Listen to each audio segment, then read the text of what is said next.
కొంచెం ఉంటే పడవలో నుంచి కింద పడిపోయేవాడిని. వర్కలాలో మనం చూడాల్సిన ఇంకో ప్లేస్ మ్యాంగ్రోవ్ ఫారెస్ట్. ఇక్కడ 7 టైప్స్ ఆఫ్ వాటర్ రైడ్స్ ఉంటాయి. కానీ మేము ఈ పెద్ద బోట్ అయితే తీసుకున్నాము. వీళ్ళు నేను వీడియో తీసే ప్రతిసారి నాకు అడ్డం వస్తూనే ఉన్నారు.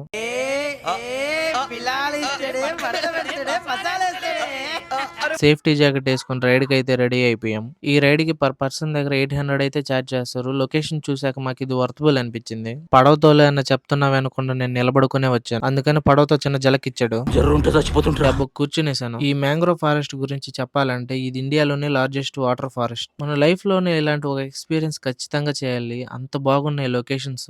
కేరళని గాడ్స్ ఓన్స్ కంట్రీ అని ఎందుకంటారో ఇది చూసాకే నాకు అర్థమైంది. వీళ్ళని చూస్తే 1947 సినిమాలో అమీ జాక్సన్ గుర్తొచ్చింది. మేమెక్కడికెళ్ళినా వీళ్ళు మాకు ఎదురవుతానే ఉన్నారు. మా పడవ తోలేయనకి రెస్ట్ ఇద్దామని చెప్పి కర్ర తీసుకొని పడవ తోలితే అదొక మూలకెళ్ళిపోయింది. కొంతసేపటికే నాకు చెమటలు పట్టేసి ఆ ఎండ కర్ర ఆయనకిచ్చేసి నేను గమ్మునొచ్చి కూర్చున్నాను. నచ్చితే ఫాలో కొట్టండి. నెక్స్ట్ వీడియోతో మళ్ళీ కలుద్దాం.